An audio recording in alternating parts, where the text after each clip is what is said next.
आज हम सातवां और आखिरी कलीसिया को ध्यान करने वाले हैं। कुछ सप्ताहों से परमेश्वर की आत्मा जो है हमारे कलीसियाओं से उन 7 कलीसियाओं के संदेश को लेकर हमसे बात कर रही है, और मैं आशा करती हूँ कि ये सारे संदेश आपके जिंदगी को आशीषित किए होंगे, आशीष पाए हैं इन कलीसियाओं के वचन से। आमीन। प्रभु आपको ब्लेस करे।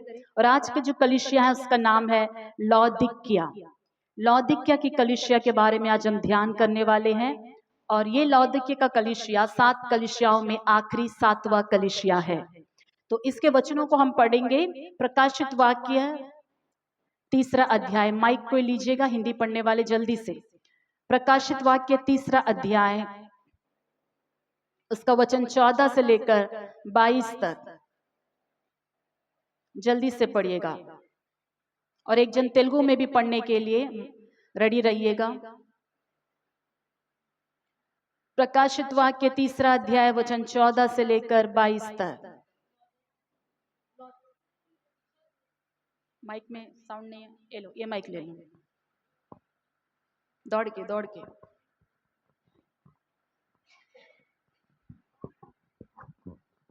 लौदीकिया की कलीसिया के दूत को यह लिख, जो असीम और विश्वास योग्य और सच्चा, जो आमीन और विश्वास योग्य और सच्चा गवाह है और परमेश्वर की सृष्टि का मूल कारण है। वह यह कहता है कि मैं तेरे कामों को जानता हूँ कि तू ना तो ठंडा है और ना गर्म। भला होता कि तू ठंडा या गर्म होता, इसीलिए कि तू गुनगुना है और ना ठंडा है और ना गर्म, मैं तुझे अपने मुंह में से उगलने पर हूँ। तू कहता है कि मैं धनी हूँ और धनवान हो गया हूँ और मुझे किसी वस्तु की घटी नहीं, और यह नहीं जानता कि तू अभागा और तुच्छ और कंगाल और अंधा और नंगा है। इसीलिए मैं तुझे सम्मति देता हूँ कि आग में ताया हुआ सोना मुझसे मोल ले कि तू धनी हो जाए, और श्वेत वस्त्र ले ले कि पहनकर तुझे अपने नंगेपन की लज्जा ना हो, और अपनी आँखों में लगाने के लिए सुरमा ले ले कि तू देखने लगे। मैं जिन जिन से प्रेम करता हूँ उन सबको उल्हाना और ताड़ना देता हूँ। इसीलिए सर गरम हो और मन फिरा। देख, मैं द्वार पर खड़ा हुआ खटखटाता हूँ। यदि कोई मेरा शब्द सुनकर द्वार खोलेगा तो मैं उसके पास भीतर आकर उसके साथ भोजन करूँगा और वह मेरे साथ। जो जय पाए मैं उसे अपने साथ अपने सिंहासन पर बैठाऊंगा, जैसे मैं भी जय पाकर अपने पिता के साथ उसके सिंहासन पर बैठ गया। जिनके कान हो वह सुन ले कि आत्मा कलीसियाओं से क्या कहता है। एक जन तेलुगु में भी पढ़कर सुनाइएगा। जो पढ़ रहे हैं हाथ उठाइए, माइक दे दीजिए जल्दी से।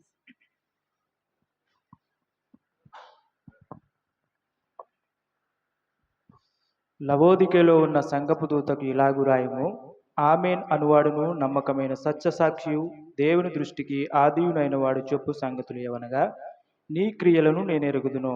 నీవు చల్లగానైనను వెచ్చగానైనను లేవు. నీవు చల్లగానైనను వెచ్చగానైనను ఉండినా మేలు. నీవు వెచ్చగానైనను చల్లగానైనను ఉండక నులివెచ్చగా ఉన్నావు గనుక నేను నిన్ను నా నోట నుండి ఉమ్మివేయను ఉద్దేశించుచున్నాను. నీవు దౌర్భాగ్యుడవును దిక్కుమాలిన వాడువును దరిద్రుడవును గ్రుడ్డివాడువును దిగంబరుడునై ఉన్నావని ఎరుగక, నేను ధనవంతుడను ధనవృద్ధి చేసియున్నాను, నాకేమియూ కొదువలేదని చెప్పుకొనుచున్నావు. నీవు ధనవృద్ధి చేసుకొనున్నట్లు అగ్నిలో పుటము వేయబడిన బంగారమును, నీ దినముల సిగ్గు కనబడుకున్నట్లు ధరించుకొనుటకు తెల్లని వస్త్రములను, నీకు దృష్టి కలుగునట్లు నీ కన్నులకు కాటుకను నా యొద్ద కొనుమని నీకు బుద్ధి చెప్పుచున్నాను. నేను ప్రేమించు వారినందరినీ గద్దించు శిక్షించుచున్నాను గనుక నీవు ఆసక్తి కలిగి మారు మనస్సు పొందుము. ఇదిగో నేను తలుపునద్ద నిలబడి తట్టుచున్నాను. ఎవడైనను నా స్వరము విని తలుపు తీసిన ఎడల నేను అతని యొద్దకు వచ్చి అతనితో నేనును నాతో కూడా అతడును భోజనము చేయుదుము. నేను జయించి నా తండ్రితో కూడా ఆయన సింహాసనమునందు కూర్చుండి ఉన్న ప్రకారము జయించు వానిని నాతో కూడా ఆ సింహాసనమందు కూర్చుండనిచ్చేదను. సంగములతో ఆత్మ చెప్పుచున్న మాట చెవిగలవాడు వినుగాక. आमीन। प्रभु आप लोगों को ब्लेस करें। लौदीकिया की कलीसिया वर्तमान में अभी इस जगह को जो है डेनिजली कहते हैं, ये भी टर्की में ही स्थित है। लेकिन बाइबल के समय में, आदि कलीसिया के समय, ये स्थान बहुत ही बढ़िया, बहुत अमीर लोगों का व्यापार करने का एक जगह था। लेकिन आज के दिनों में यहाँ खंडर के सिवा कुछ भी बचा नहीं है। बस वो जगह तो है, लेकिन आर्कियोलॉजिस्ट के हाथों में है, कुछ भी नहीं बचा। वहां पर लोग भी नहीं रहते हैं, एक खंडर जैसा ये जगह पड़ा हुआ है। लवोदिकिया की कलीसिया जो है, बाइबल में हम नए नियम में 7 बार इसका नाम को हम देखते हैं। कुलस्या की कलीसिया, कुलस्सियों में हम इसे उस पत्रिका में 5 बार जो है पौलुस के मुंह से इस कलीसिया का नाम को हम सुनते हैं। तो स्टेप बाय स्टेप हम जो है आज इन वचनों को देखने वाले हैं। आइए सबसे पहले देखेंगे कुलस्सियों की पत्रिका में लौदीकिया का नाम पौलुस ने कैसे लिया। कुलस्सियों उसका 2 अध्याय, कुलस्सियों राసిన पत्रिका 2 अध्याय, 2 अध्याय उसका पहला वचन ऐसा कहता है, मैं चाहता हूं कि तुम जान लो कि तुम्हारे और उनके लिए जो लौदीकिया में हैं, और उन सब के लिए जिन्होंने मेरा शारीरिक मुंह नहीं देखा, मैं कैसा परिश्रम करता हूं। तो यहाँ पौलुस लौदीकिया की कलीसिया से वो बात कर रहा है। भले ही ये पत्रिका कुलस्सियों की कलीसिया के लिए लिखा गया है, लेकिन यही पत्रिका, सेम पत्रिका कुलस्सियों में भी पढ़ा गया, और जो है हीरापोलिस में भी पढ़ा गया, और लौदीकिया में भी पढ़ा गया। ये पत्रिका क्यों इन 3 जगहों में पढ़ा गया? क्योंकि लौदीकिया की कलीसिया जो है कुलस्सिया और हीरापोलिस, ये दोनों जगह जो है लौदीकिया के पास आती है। मतलब तीनों जो प्लेसेस है पास पास ही है। इसलिए पौलुस ने जब कुलस्सियों की पत्रिका के लिए लेटर लिखा तो उनसे निवेदन किया कि तुम मेरी पत्रिकाओं को ले जाकर लौदीकिया की कलीसिया में भी इसे पढ़ो, वहां के भी विश्वासी ये वचन जानने पाए। देखेंगे कुलस्सियों उसका 4 अध्याय, 4 अध्याय वजदाम, उसका वचन मैं 12 से पढ़ रही हूँ। इपफ्रास जो तुम में से है और मसीह यीशु का दास है, तुम्हें नमस्कार कहता है और सदा तुम्हारे लिए प्रार्थनाओं में प्रयत्न करता है, ताकि तुम सिद्ध होकर पूर्ण विश्वास के साथ परमेश्वर की इच्छा पर स्थिर हो। मैं उसका गवाह हूं कि वह तुम्हारे लिए और लौदीकिया और हीरापोलिस वालों के लिए बड़ा परिश्रम करता है।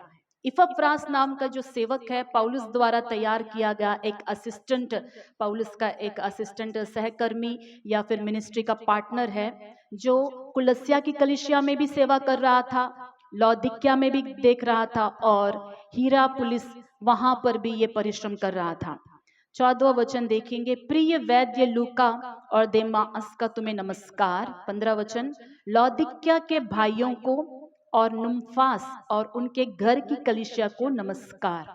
16वां वचन, जब यह पत्र तुम्हारे यहाँ पढ़ लिया जाए, कहाँ पर? कुलस्सियों में पढ़ लिया जाए, तो ऐसा करना कि लौदीकिया की कलीसिया में भी पढ़ा जाए, और वह पत्र जो लौदीकिया से आए उसे तुम भी पढ़ना। आमीन। तो लौदीकिया में भी पौलुस द्वारा लिखा गया कुलस्सियों की पत्रिका को पढ़ा गया, और इन वचनों के द्वारा हमें पता चलता है कि पौलुस जो है लौदीकिया में भी सेवा उन्होंने किया है, और अपने जो है सहकर्मियों को वहां पर भेजा। उसमें से 1-2 सहकर्मियों का नाम लिखा, इपफ्रास लिखा हुआ है और नुम्फास, इन 2 नामों को लिखा गया, जो असिस्टेंट पास्टर के तरह लौदीकिया की कलीसिया में सेवा कर रहे थे। हालेलुया। अब नए नियम में और जो है इस कलीसिया को 2 बार हम प्रकाशित वाक्य में ही देखते हैं, जब हमने आज जो वचन पढ़ा वहां पर और पहले अध्याय में देखते। कुल मिलाकर 7 बार लौदीकिया का नाम जो है बाइबल में हमें नजर आता है। यहाँ पर जो है बैंकिंग सिस्टम उन दिनों में काफी अच्छा था, और कपड़े का व्यापार चलता था, और काला ऊन के लिए ये जगह जो है काफी फेमस था। तो इन व्यापारों के वजह से, बैंकिंग सिस्टम के वजह से वहां पर काफी धन जो है लोग कमा रहे थे, बिजनेस बहुत बढ़िया चल रहा था। वहां के विश्वासी भी काफी धनिक थे। चर्च में भी बिजनेसमैन, व्यापार करने वाले ही ज्यादातर उद्धार पाकर आया करते थे। अभी हम जो है सीधे प्रकाशित वाक्यों के वचन में हम जाएंगे, एक एक करके इन वचनों को हम ध्यान करेंगे। लौदीकिया की कलीसिया के दूत को यह लिख, जो आमीन और विश्वास योग्य और सच्चा गवाह है और परमेश्वर की सृष्टि का मूल कारण है, वह यह कहता है कि यहाँ पर यीशु मसीह इस कलीसिया से 4 नामों के द्वारा अपने आप को परिचय करवा रहे हैं। एक उनका नाम बताया गया है जो आमीन है। हम सभी प्रार्थना के बाद आमीन बोलते हैं ना, और हम जानते हैं कि आमीन करते हैं कि ऐसा ही हो। और एक और अर्थ भी है आमीन का, जो कहा गया है वो सत्य है। आमीन। तो आमीन जो है यीशु मसीह का नाम भी है, उनके अनेक नामों में एक नाम जो आमीन कहलाता है। मतलब जिन्होंने वही है आमीन, वही है आमीन कहने वाला भी वही है। हम प्रार्थना करके आमीन इसलिए कहते हैं कि ऐसा ही जो मैंने मांगा है पूरा हो जाए। वो जो हमने मांगा है वो कौन पूरा करेगा? यीशु मसीह पैदा करे, यीशु मसीह पूरा करेगा। वही यीशु मसीह खुद ही क्या है? आमीन है, यानी सब कुछ करने वाला परमेश्वर। हालेलुया। आमीन का अर्थ क्या है? सब कुछ करने वाला परमेश्वर। और जो सत्य है, जो कुछ वो कहता है वो सत्य है, इसीलिए उनका नाम आमीन है। एक और बात वहां पर लिखा गया है, जो आमीन है और विश्वास योग्य है। प्रभु यीशु मसीह इस दुनिया में, मनुष्य चाहे हमें विश्वास योग्य लोग मिले या ना मिले, लेकिन परमेश्वर पर हम पूरा भरोसा कर सकते हैं, टोटली उनके ऊपर डिपेंड हो सकते हैं, वह विश्वास योग्य है। यदि कोई भी जन प्रभु यीशु के ऊपर डिपेंड होता है, उसे कभी भी लज्जित होने की आवश्यकता नहीं होगी। कभी उसे जो है अरे यीशु के ऊपर निर्भर होकर मेरा धोखा हो गया, ऐसा कभी नहीं होगा, क्योंकि वह विश्वास योग्य परमेश्वर है। वह अपनी बातों को जो भी हमसे कहता है वैसा ही पूरा करता है। उनकी वाचाओं में जो कुछ भी लिखा हुआ है, यदि हम विश्वास करें तो बातों को प्रभु पलटता नहीं है, ना वो झूठ बोलता है। यदि परमेश्वर कुछ कहे कि मैं ऐसा करूंगा, उसे पूरा करता है। हालेलुया। वह विश्वास योग्य परमेश्वर है। और एक लिखा है उनके बारे में, वह सच्चा गवाह है। हालेलुया। यीशु में कोई झूठ नहीं है। यीशु मसीह कोई भी बात की गवाही यदि देता है तो वो क्या गवाही है? वो सच्चा गवाह है। और एक नाम उनके बारे में लिखा है कि वह क्या है? परमेश्वर की सृष्टि का मूल कारण है। हाथों को उठाकर स्तुति करेंगे। परमेश्वर की सृष्टि का मूल कारण, the reason of God's creation. प्रभु की सृष्टि को जो हम देख रहे हैं, ये सृष्टि का मूल कारण कौन है? यीशु मसीह है। यीशु मसीह परमेश्वर की सृष्टि का मूल कारण है। इसे समझने के लिए देखेंगे యోహన్న सुसमाचार पहला अध्याय में आएंगे। యోహన్ సువార్త మొదటి अध्याయం। जैसा पिछले सप्ताह मैंने बताया था कि मैं आप लोगों को यहोवा साक्षियों का क्या टीचिंग है इसके बारे में भी बताऊंगी। आज के वचन में हम एक पॉइंट उसे देखने वाले, क्योंकि हमारे वचन से ये संबंध रखता है। जो यहोवा विटनेस वाले हैं या किंगडम हॉल वाले हैं, आपके घर आए, आपसे बात करना चाहे तो कृपया करके उनको आने मत देना, ना उनको नमस्कार करना, ना उनको आपके घर आने देना। यहोवा विटनेस वालों से, जो किंगडम हॉल के हम हैं, यहोवा विटनेस वाले हैं कहकर आए तो उनकी बातों में कभी उलझना मत। वे बहुत सारे जो है वचनों को जो है तोड़ मरोड़ कर भी बताते हैं, और यहाँ तक कि असल में वो मसीही नहीं है। एक बात याद रखिएगा, वे क्रिश्चियन नहीं है। क्यों मैं ऐसा कहती हूँ? क्योंकि उनके लिए यीशु मसीह प्रभु नहीं है। जिनके लिए यीशु मसीह प्रभु नहीं है, वो कैसे मसीही हो सकते हैं? हम यीशु मसीह के क्या है? अनुयायी है, या हम उनकी आराधना करने वाले लोग हैं, उनके पीछे चलने वाले लोग हैं। जो यीशु के पीछे चलता है, मसीह के पीछे चलता है, उन्हीं को क्या बोलते हैं? मसीही। जो मसीह को विश्वास करते हैं वो मसीही कहलाते हैं। और जिनके लिए यीशु मसीह प्रभु ही नहीं है, वो मसीही कैसे हो सकते हैं? बिल्कुल भी हो नहीं सकते। इसीलिए उस ग्रुप से दूर रहना। उनका कहना है कि यीशु मसीह मनुष्य का पुत्र है। यीशु मसीह क्या नहीं है? परमेश्वर नहीं है, आराधना के योग्य नहीं है। ऐसी झूठ को वो फैला रहे हैं। प्रभु का वचन कहता है कि यदि कोई कहे कि यीशु मसीह प्रभु नहीं है तो वो क्या है? शापित है। हालेलुया। यदि कोई भी कहता है कि यीशु मसीह क्या नहीं है, प्रभु नहीं है, तो वो लोग क्या है, शापित है। और एक बात याद रखिएगा, सिर्फ ऐसे टीचिंग सब मनुष्यों के बुद्धि से निकलकर नहीं आई है, ये पाताल में से आया हुआ एक टीचिंग है जो ये सिखा रहा है लोगों को कि यीशु मसीह प्रभु नहीं है। यीशु मसीह ने कहा कि मैं ही मार्ग हूं, सत्य हूं, जीवन हूं, मेरे बिना कोई पिता के पास नहीं पहुंच सकता।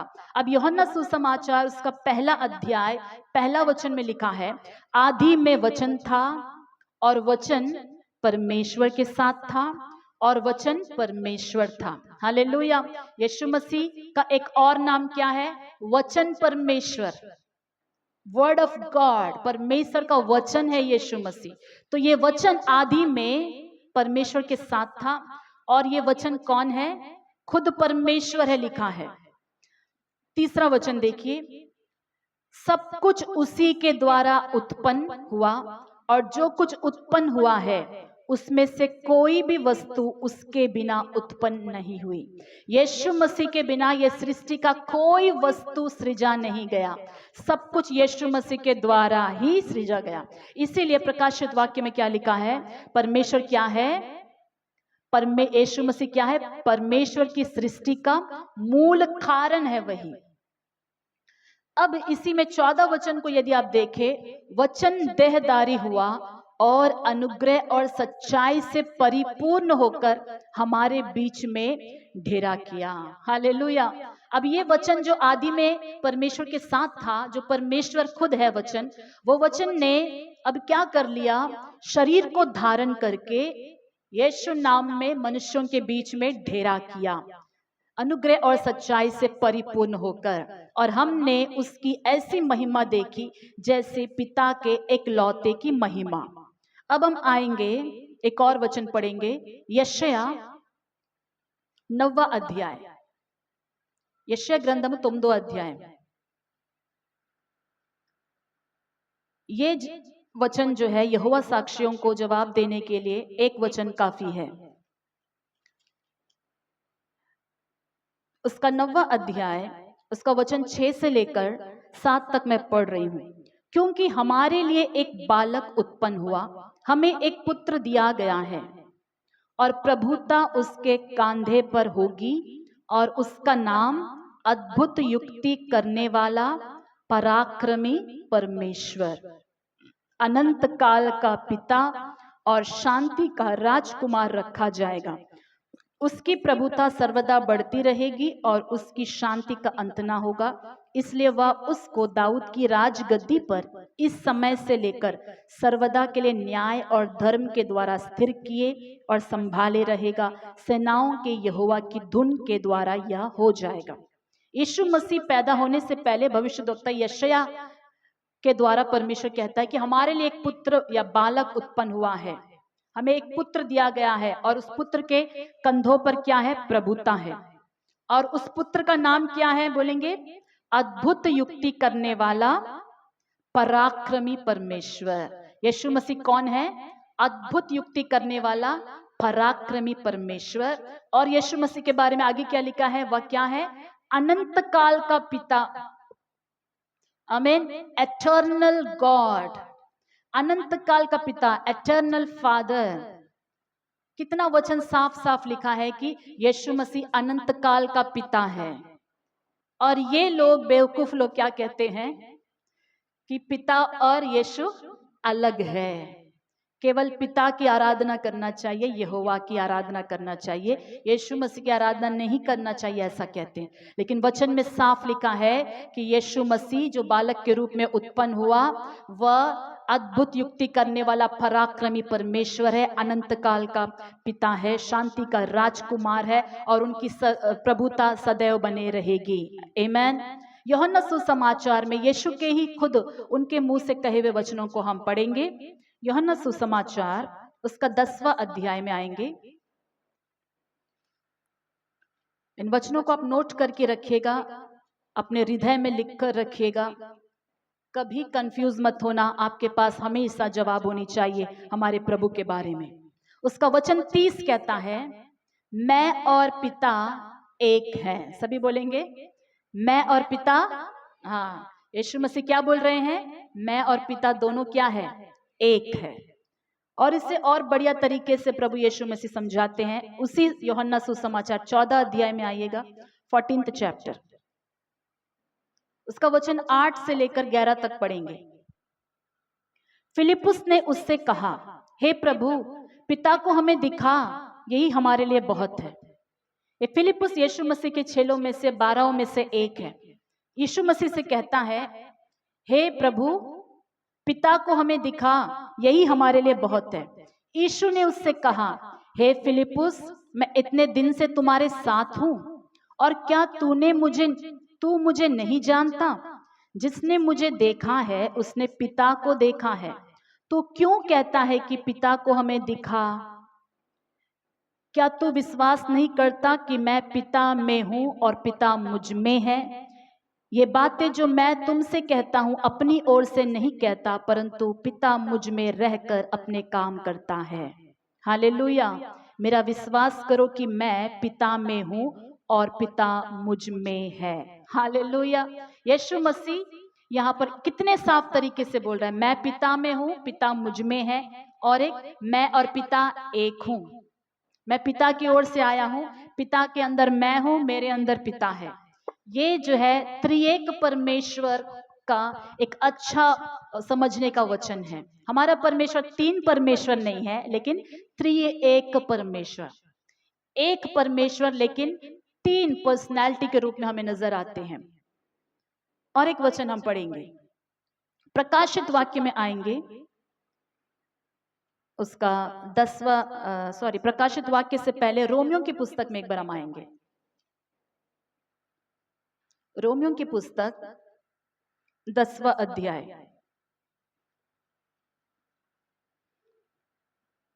9वां वचन। हम सभी इस वचन से अच्छी तरह परिचित है कि यदि तू अपने मुंह से यीशु को प्रभु जानकर अंगीकार करे और अपने मन से विश्वास करे कि परमेश्वर ने उसे मरे हुओं में से जिलाया, तो तू निश्चय उद्धार पाएगा। हालेलुया। अपने मुंह से क्या अंगीकार करना है उद्धार पाने के लिए? यीशु मसीह को वो प्रभु है करके अंगीकार। जो प्रभु है, वो परमेश्वर है, ऐसा अंगीकार नहीं करते हैं, उनको क्या नहीं है? उद्धार ही नहीं है। हालेलुया। इसलिए ऐसे गलत प्रचार करने वालों से दूर रहिएगा। प्रकाशित वाक्य में भी हम आते हैं, उसका 19वां अध्याय, प्रकाशित वाक्य 19वां अध्याय,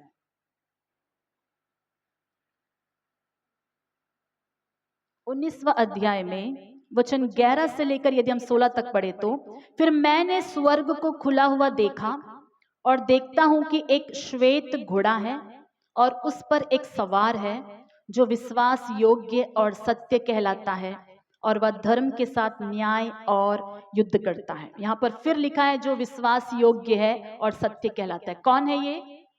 प्रभु यीशु मसीह। आमीन। आगे का वचन, उसकी आंखें आग की ज्वाला है और उसके सिर पर बहुत से राज मुकुट है।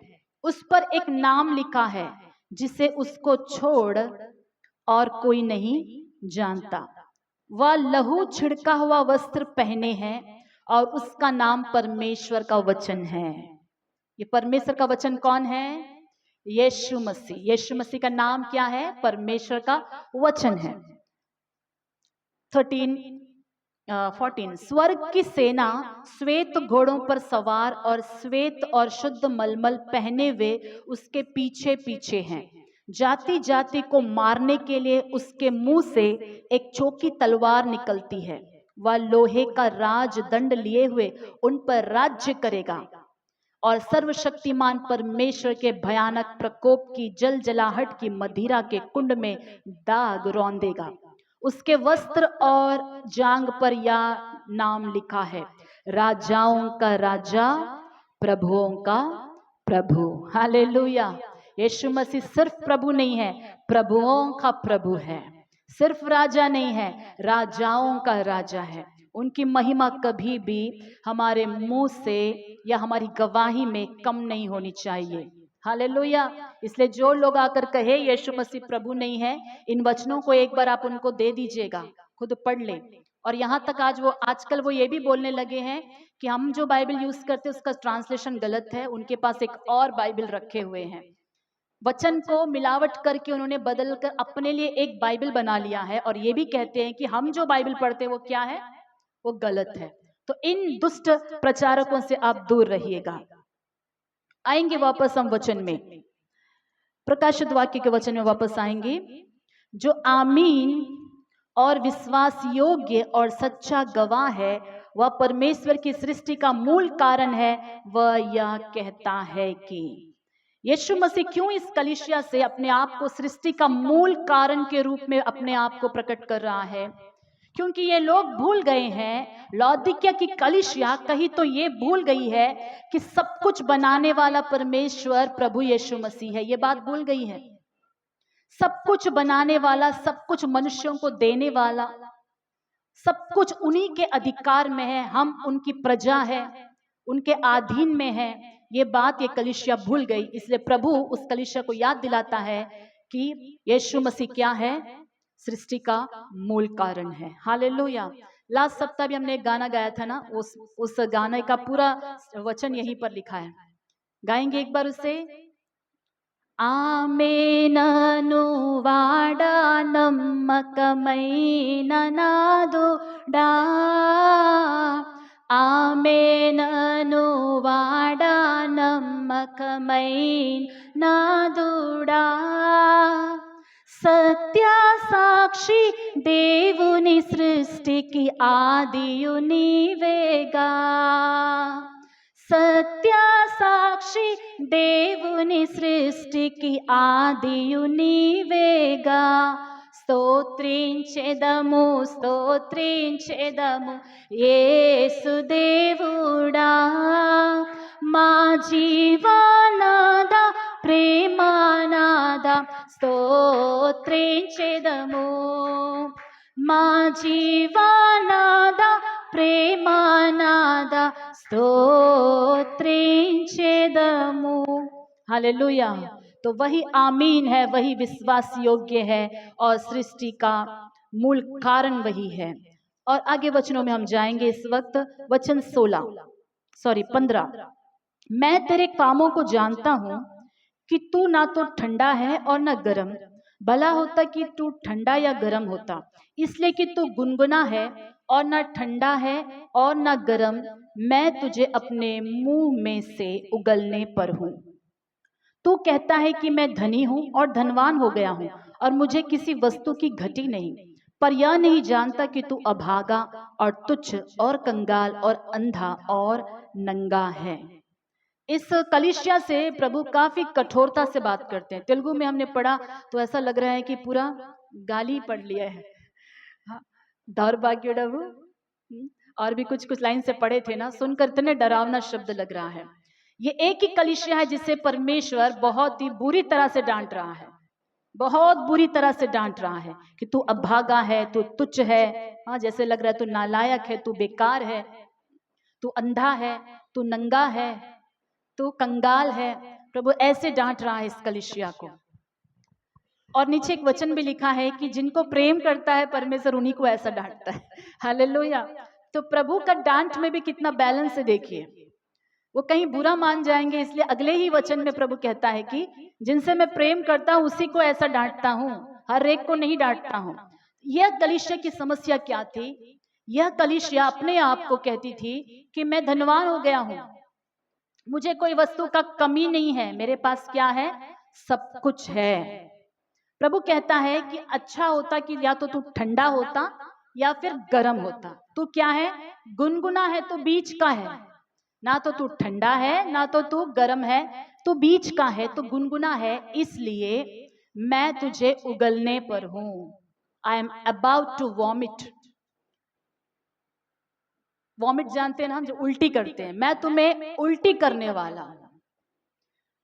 कब किन चीजों को हम जो है पीते वक्त उल्टी करते हैं आपको पता है?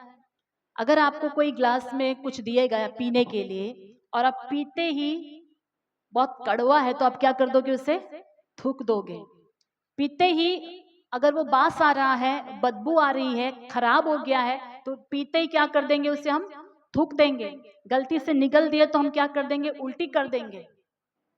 एक घृणित चीज को दिखा रहा है, बिगड़ा चीज को दिखा रहा है, जिसको स्वीकारा नहीं जा सकता, जिसको पिया नहीं जा सकता। ऐसा एक भयंकर स्वभाव के बारे में प्रभु यहाँ पर बात कर रहे हैं। इस कलीसिया को प्रभु बोल रहा है, तू ना तो ठंडा है, तू ना तो गर्म है, तू गुनगुना है, इसलिए मैं उगलना चाहता हूं। हमारे लिए तो बहुत लोगों को गुनगुना ही पसंद है ना, फूड आइटम में बहुत गर्म हम खा नहीं सकते, बहुत ठंडा हम खा नहीं सकते, तो हम गुनगुना रखते हैं। लेकिन आत्मिक दशा में गुनगुनापन नहीं चलेगा। हालेलुया। आत्मिक दशा में परमेश्वर गुनगुनेपन को बिल्कुल एक्सेप्ट नहीं करता। ये जो ठंडा है, इसका क्या अर्थ है? ठंडा यानी जिनके अंदर प्रभु यीशु मसीह प्रभु है बोलकर विश्वास ही नहीं है। जो लोग ये विश्वास ही नहीं करते हैं कि प्रभु यीशु मसीह उनका प्रभु है, या उन पर थोड़ा भी विश्वास है ही नहीं, ये दुनिया के लोग हैं जो क्या है, ठंडे गिने जाते हैं। गर्म क्या है? जो अपने विश्वास में बने हुए हैं, प्रभु यीशु मसीह पर विश्वास रखे हुए, अपने विश्वास में वो बने हैं, उनके अंदर आग है इसलिए वो गर्म है। हालेलुया। क्या है उनके अंदर? आग है इसलिए वो गर्म है। ये आग क्या है?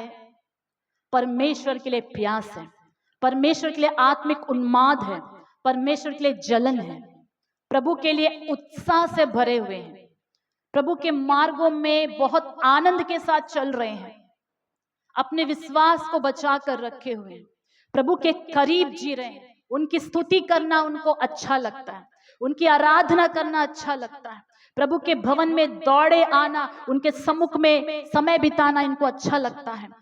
जो गर्म है वो परमेश्वर के वचन का पालन करना उनको अच्छा लगता है। ये आग उनके अंदर है कि उनको वचन पढ़ना है, वचन सीखना है। ये आग उनके अंदर है जो चुप रहने नहीं देती है, वो घर में भी प्रार्थना करते हैं। ये आग उनके अंदर चुप नहीं रहने देती, परमेश्वर के लिए कुछ ना कुछ करना है। हालेलुया। गर्म चीजों को शैतान छू सकता है? नहीं। गरम गरम रखे हैं कुछ बनाकर स्टोव के ऊपर, मक्खी आकर बैठेगा? नहीं बैठेगा। लेकिन गुनगुना जब हो जाता है तब बैठता है। गुनगुने की स्थिति क्या है? ये ना तो अन्य जाति की तरह है, ना परमेश्वर जैसा मसीह चाहता है वैसा है। ये एक बीच का जीवन है। प्रभु को ही अंगीकार करे वाले ही लोग हैं, कलीसिया आने वाले ही लोग हैं, लेकिन अंदर क्या नहीं है? परमेश्वर के लिए टोटल कमिटमेंट नहीं है। पूरी तरह से अपने जीवन को परमेश्वर को अर्पण नहीं करे हैं। अभी तक अपना स्वयं बोलकर कुछ अपने अंदर छिपा कर रखे हैं। इस कलीसिया ने, ये कलीसिया गुनगुना होने का कारण क्या है? वचन में हमने देखा कि तू कहता है कि मैं धनी हूं और धनवान हो गया हूं और मुझे किसी वस्तु की घटी नहीं। हालेलुया। ये कलीसिया का फोकस जो है संसार की वस्तुओं पर है। ये कलीसिया का जो सोच है, ये इन विश्वासियों का सोच शारीरिक हो चुका है। वो अपने आप को पैसों से तौलने लग गए हैं कि हमारे पास क्या होना चाहिए? अच्छा खासा धन होना चाहिए। धन को पहला स्थान देने लग गए, इसलिए प्रभु इनको रिजेक्ट कर रहा है। उगलने का मतलब क्या है? स्वीकारता नहीं है, रिजेक्ट कर रहा है। नहीं चाहिए मुझे ऐसे लोग जिनका भरोसा किसके ऊपर है? धन के ऊपर है। जो कहते हैं कि मेरे पास सब कुछ है, मुझे कोई वस्तु की घटी नहीं है। खुद के ताकत और बल से बहुत कुछ इन लोगों ने कमाया, क्योंकि ये इलाका एक अच्छा बिजनेस वाला प्लेस था। विश्वासी भी वैसे ही व्यापारों से उद्धार पाकर आए हुए लोग थे। पैसा बहुत होने के कारण परमेश्वर पर वो निर्भर नहीं होते थे। पैसा सब कुछ संभाल लेगा, पैसा सब कुछ कर लेगा, वह परमेश्वर की जगह धन को रख दिए। हालेलुया। प्रभु का वचन में मत्ती सुसमाचार में हम क्या देखते हैं कि तुम धन और परमेश्वर दोनों को एक साथ क्या नहीं कर सकते हो? सेवा नहीं कर सकते हो। या तो तुम्हारा धन ही तुम्हारा परमेश्वर होगा, या फिर यीशु मसीह तुम्हारा परमेश्वर होगा, और तुम दोनों को एक साथ लेकर चल नहीं सकते। एक से तुम बैर करोगे, एक से तुम प्यार करोगे। अगर तुम्हें धन बहुत प्रिय है, प्यार है, तो तुम उसको पसंद करोगे, उसी की सेवा कर रहे हो, फिर तुम यीशु से बैर करने लगोगे।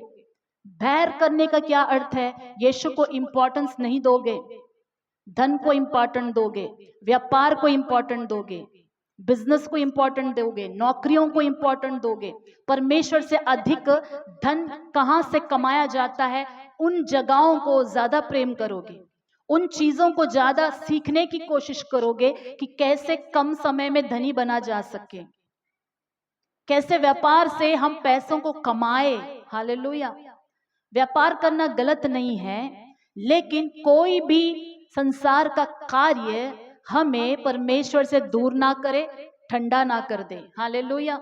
बहुत चांसेस है कि जब हम दुनिया के ही कार्यों में लगे रहते हैं, हमारी आत्मिक दशा धीरे धीरे ठंडा पड़ जाती है। हालेलुया। प्रभु यीशु मसीह के सेवा के दौरान बहुत सारी स्त्रियों के बारे में लिखा है कि ये यीशु के पीछे पीछे उनकी सेवा में लगी हुई थी, और ये सारी स्त्रियां क्या करती थी, अपने धन के द्वारा यीशु की सेवा कर रही थी। आमीन। कैसे सेवा कर रही थी?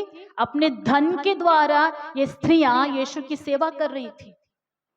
और उनमें से कुछ लोगों का नाम लिखा है, मरियम मगदलिनी, जिसमें से यीशु ने 7 दुष्ट आत्माओं को भगाया, सुसैना और जोएना, ऐसे कुछ कुछ नामों को लिखा गया, मरियम ऐसे नामों को लिखा गया है, और भी अन्य स्त्रियां हैं, शलोमी नाम लिखा हुआ है। ये सारी स्त्रियां यीशु के जीवन काल में जहां जहां यीशु जाते पीछे पीछे जाती और अपने धन से प्रभु की सेवा करती। हालेलुया। पृथ्वी के धनवानों को परमेश्वर क्या आज्ञा देता है कि तुम अपने धन से परमेश्वर की सेवा करो। जब हमारा धन परमेश्वर के काम में आता है तो वो धन हमारे ऊपर अधिकार नहीं जमा पाता है। हालेलुया। जब हमारा धन केवल हमारे ही आवश्यकताओं के लिए इस्तेमाल होता है, तब जो है वो धन हम पर राज्य करने लगता है। इसीलिए हमें चाहिए कि हम अपने धन के साथ परमेश्वर की आराधना करें। धन नहीं है तो कोई बात नहीं, धन है तो।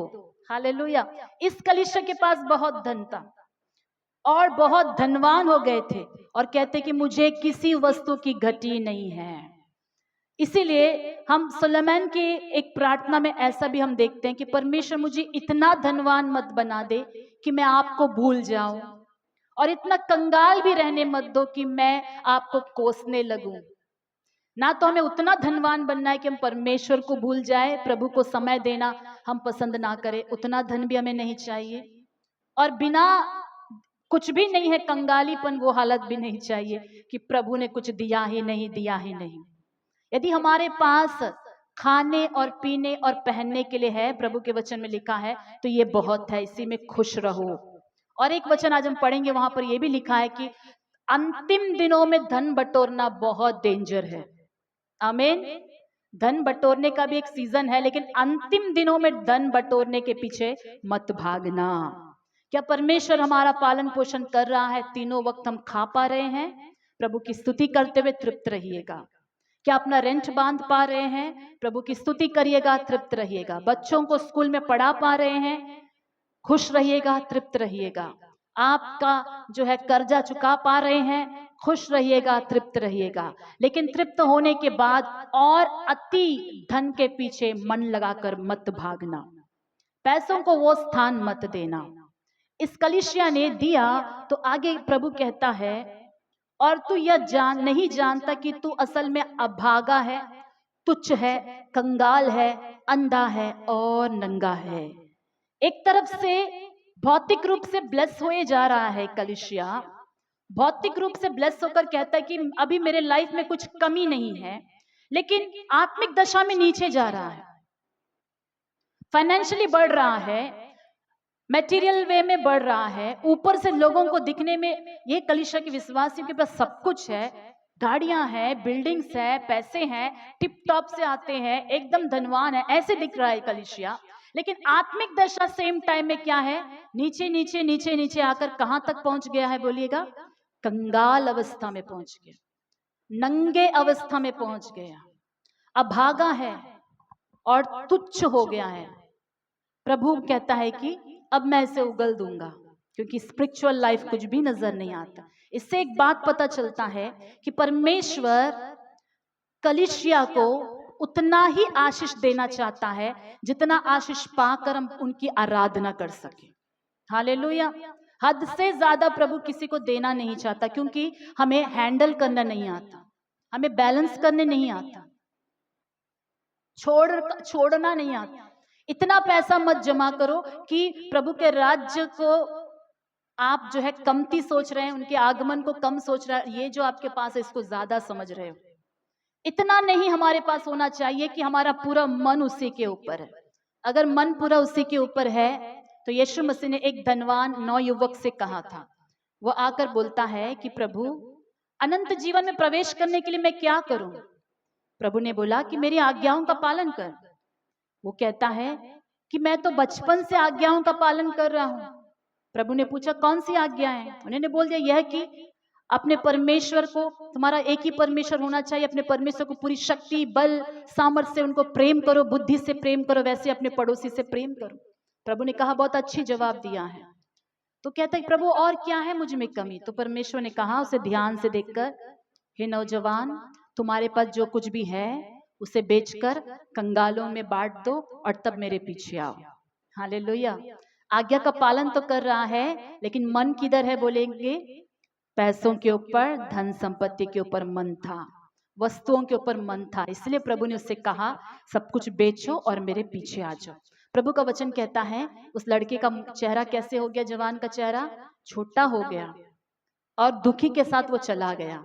ये काम मैं नहीं कर सकता। क्यों? जो मैंने कमाया है वो मेरा है। हालेलुया। क्या सोचा है? जो कुछ भी मेरे पास वो किसका है? वो मेरा है। वो किसी में बांटा नहीं जा सकता, शेयरिंग नहीं होगा, किसी को नहीं दिया जाएगा। जब हमारे पास की वस्तुएं को हम शेयर नहीं कर पा रहे, हमारे पास के धन को हम बांट नहीं पा रहे हैं, किसी को मदद नहीं कर पा रहे हैं, मेरा है बोलकर पकड़ कर रखे हैं, आत्मिक दशा धीरे धीरे क्या हो जाएगी? नंगेपन की स्थिति आ जाएगी, कंगाली आ जाएगी। इसीलिए बड़ा जो है सतर्क होने की आवश्यकता है। देखेंगे कुछ वचनों को। पहला तिमोथियुस निकालेंगे, मोदटी तिमोथी राసిన पत्रिका 6 अध्याय। पहला तिमोथियुस 6 अध्याय वचन 7 से मैं पढ़ रही हूं, वचन 7 से 10 तक। क्योंकि ना हम जगत में कुछ लाए हैं और ना कुछ ले जा सकते हैं। हालेलुया। याद रखिएगा, ना तो हम पैदा होते समय, दुनिया में आते समय, ना तो कुछ हम लाए और जाते वक्त ना हम कुछ ले जा सकते हैं। कितना भी बड़ा धनी व्यक्ति हो इस दुनिया का, जिसने बहुत करोड़ों में कमाया है, जब वो मर जाएगा तो कितना जगह चाहिए उसे गाड़ने के लिए? 6 फुट, 6.5 फुट का है तो 6.5 फुट, 7 फुट का है तो 7, 5 है तो 5.5, बस उतना जगह उसको चाहिए रहेगा। कितना भी जमीन वो खरीदे, लेकिन मरते वक्त उसका जमीन उसके साथ जाएगा? पैसा कोई कब्र में उसके साथ गाड़ता है? सोना गाड़ते हैं? नहीं, कुछ भी वो लेकर नहीं जा सकता। इसलिए प्रभु का वचन कहता है हम जगत में कुछ लाए हैं और ना ले जा सकते हैं। ये बात कभी मत भूलिएगा। ना तो हम कुछ लाए हैं ना ले जा सकते हैं। जो सो रहे हैं हालेलुया कहेंगे एक बार हाथों को उठाकर। सोने वालों को मैंने कहा जागते रहिएगा। ना तो हम कुछ लाए हैं और ना कुछ ले जा सकते हैं। ये वचन यदि हमारे हृदय में है कि हम कुछ भी लेकर नहीं जा सकते, तब हमारा विश्वास कैसे रहेगा पता है? कि ये मेरा नहीं है, इसे छोड़कर जाना है तो इसे मैं बांट दूं। बांटने से क्या होगा? उनके राज्य में बहुत कुछ जमा होगा। आमीन। यहाँ पर प्रभु ने बोला कि तुम पृथ्वी पर जमा करोगे तो कीड़ा और खाई उसको क्या कर देंगे? बिगाड़ देंगे। चोर क्या करेंगे? उसे चोरी कर लेंगे। लेकिन तुम स्वर्ग में जमा करो तो वो हमेशा बना रहेगा। आगे वचन में हम देखते हैं, यदि हमारे पास खाने और पहनने को हो तो इन्हीं पर संतोष करना चाहिए। कितने लोगों के पास खाने के लिए और पहनने के लिए है? हाथों को उठाकर दिखाइएगा। ऐसा कोई है? मुझे खाने के लिए भी नहीं है, पहनने के लिए नहीं है। सब हाथ नीचे रखिए। खाने के लिए भी नहीं है, पहनने के लिए भी नहीं है, ऐसा बोलने वाले हाथ उठाइए। प्रभु की महिमा हो कि एक जन भी नहीं है। जी हाँ, उनको विश्वास करने वालों को परमेश्वर कभी कंगाली में नहीं रखता है, भूखा नहीं रहने देता। इसलिए प्रभु का वचन कहता है शेर के बच्चे भी भूखे रहेंगे, लेकिन परमेश्वर पर विश्वास करने वाले कभी भी कोई भली वस्तु की घटी उनके जीवन में नहीं होगी। हालेलुया। हम सबके पास खाने के लिए भी है, पहनने के लिए है, तो हमें क्या करना चाहिए? तो इन्हीं पर संतोष करना चाहिए। क्या हम संतोष करते हैं? मी दगरुना बट्टल्लो मेरे संतोषंगा उन्नारा। आपके पास जो खाने के लिए है या जो आप खाते हैं, क्या उसे संतोष के साथ खाते हैं? आमीन। प्रभु ये चाहता है हमसे कि हम जो खाते हैं खुशी से खाएं, कुड़कुड़ा के ना खाएं, कंप्लेन करते हुए ना खाएं। यदि हम कुड़कुड़ा कर और कंप्लेन करके खाते हैं, परमेश्वर का निंदा करने के बराबर है। जो भी वस्त्र हम पहनते हैं संतोष के साथ पहनना है, खुशी से पहनना है, सेटिस्फाई होकर पहनना है कि ये परमेश्वर ने मुझे ये वस्त्र दिया है, हमें नंगा नहीं रखा है, हमें उत्तम वस्तुएं दिया है। पर जो धनी होना चाहते हैं वे ऐसी परीक्षा और फंदे और बहुत सी व्यर्थ और हानिकारक लालसाओं में फंसते हैं, जो मनुष्य को बिगाड़ देती है और विनाश के समुद्र में डुबा देती है। हालेलुया। धनवान यदि कोई बनना चाहता है तो प्रभु यीशु ने पहले से ही सतर्क कर दिया है। हम में से कोई भी यदि ऐसा मन रखा है कि मैं थोड़ा धन सेटिस्फाई तो हूं, सब कुछ ठीक है, लेकिन अभी थोड़ा पैसा जमा करना, बिना जमा करे कैसे होगा? अंतिम दिनों में यदि किसी का मन आपको ऐसा बोल रहा है कि मुझे कुछ जमा करना है, मेरे खाते में कुछ जमा रहना है, खाने पीने पहनने के अलावा भी हाथों में कुछ जमा पूंजी होना चाहिए। अगर आप धन कमाना चाहते हैं, धनी होना चाहते हैं, तो जरूर परीक्षा में और फंदे में और व्यर्थ, बहुत सारी व्यर्थ हानिकारक लालसाओं में फंसेंगे। हानिकारक लालसा, हानिकारक लालसा, हानि पहुंचाने वाली इच्छा में फंस जाएंगे, हानि पहुंचाने वाले स्थिति में हम पहुंच जाएंगे, व्यर्थ चीजों में डूब जाएंगे, फंदे में पड़ जाएंगे, जो मनुष्य को क्या करती है? बिगाड़ देती है और विनाश के समुद्र में डुबा देती है। क्योंकि 10वां वचन, क्योंकि रुपये का लोभ सब प्रकार की बुराइयों की जड़ है। इसे सभी बोलेंगे, क्योंकि रुपये का लोभ सब प्रकार की बुराई की जड़ है, जिसे प्राप्त करने का प्रयत्न करते हुए बहुतों ने विश्वास से भटककर अपने आप को नाना प्रकार के दुखों से छलनी बना लिया है। बहुत सारे लोगों ने ट्राई किया कि धन को कमाने के लिए प्रयत्न करते करते क्या हो गए? विश्वास से भटक गए, नाना प्रकार के दुखों से अपने आप को छलनी बना लिए। कुछ साल पहले की बात है, एक फैमिली हुआ करता था जिन्हें हम जानते हैं। उस व्यक्ति का नाम नहीं लूंगी और कहाँ रहते हैं नहीं बताऊंगी, लेकिन हम अच्छी तरह जानते हैं। बहुत अच्छी भक्ति में रहते थे, अनेक सेवक को अपने घर में आने देते थे, ठहराते थे और उनका अतिथि सत्कार करते थे। बहुत अच्छा परिवार, बहुत अच्छा टेस्टिमनी। कुछ समय के बाद ऐसा हुआ, उनका एक अच्छा गवर्नमेंट जॉब भी था।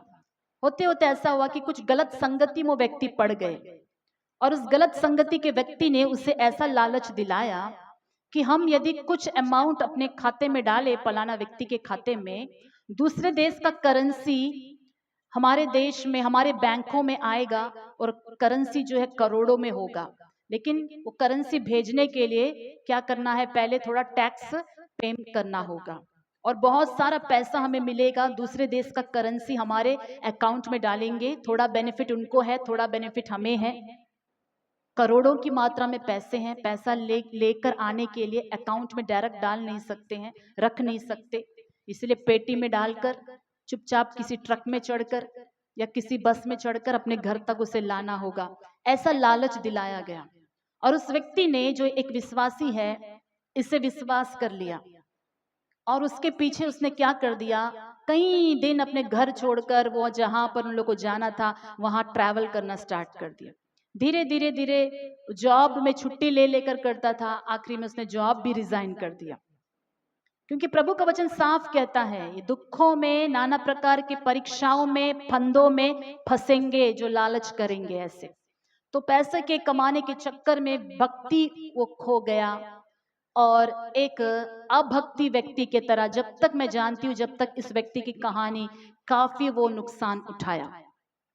एक और व्यक्ति के बारे में जानती हूँ जो एक सेवक ही थे, उन्होंने भी एक व्यापार शुरू कर पैसे कमाने के लिए कोशिश किया और उसमें घुसकर जब वो बिजनेस में वो घुसा, यहाँ वहां से थोड़ा उधार लिया, उधार नहीं चुका पाया और बिजनेस में लॉस हुआ। आखिरी में वो भी विश्वास से भटक गया, परिवार छोड़ दिया और अंत क्या हुआ, उनकी मौत भी हो गई। हालेलुया। ऐसे बहुत सारे टेस्टिमनीज है, जितने लोगों ने पैसों का भूत उनके ऊपर चढ़ा, सीक्रेटली पैसे कमाना, ये करके पैसे कमाना, वो व्यापार करके पैसे कमाना, ये करना, 24 घंटे जो है पैसे कैसे कमाया जाए इस पर उनका ब्रेन चलता है। मैं बताती हूँ, सतर्क हो जाइएगा, ऐसा लालच हमें अभक्ति में चलाएगा, विश्वास में हम भटक जाएंगे, प्रार्थना करने का मन नहीं होगा, आत्मिक चीजों के ऊपर मन नहीं होगा, आत्मिक कंगालीपन आ जाएगी और प्रभु जब देखेगा तो हम नंगे दिखाई देंगे, अभागे दिखाई देंगे, तुच्छ दिखाई देंगे। हालेलुया। मसीहों, एक बात ध्यान दिए, अंतिम दिन है, बहुत सारे लालच हमारे सामने रखे जाएंगे, शैतान लालच रखेगा, देखो वो पैसे कमा रहे, देखो ये पैसे कमा रहे हैं। कुछ लोग जो है इन दिनों में यूट्यूब के द्वारा बहुत पैसे कमा रहे हैं।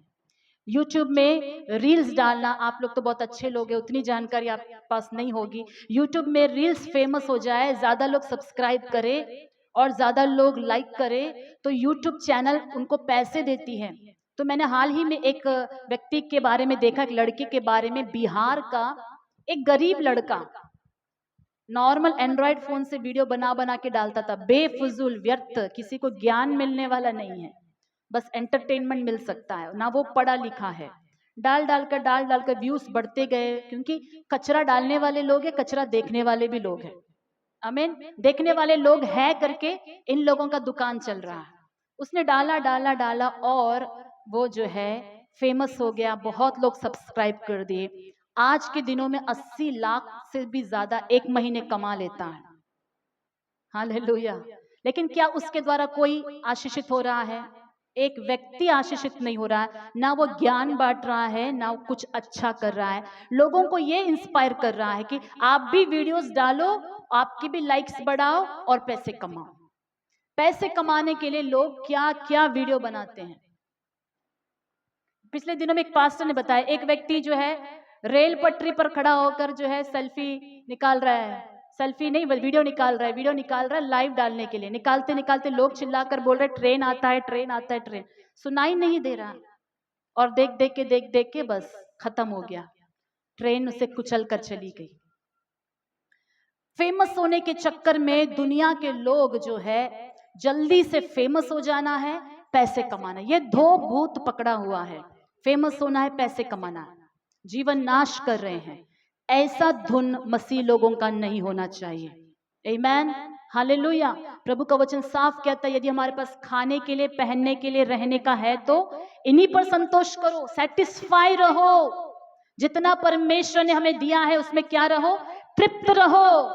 वही जीवन परमेश्वर को महिमा ला सकती है। एक तृप्त व्यक्ति ही परमेश्वर को हृदय से धन्यवाद करते हुए आराधना कर सकता है।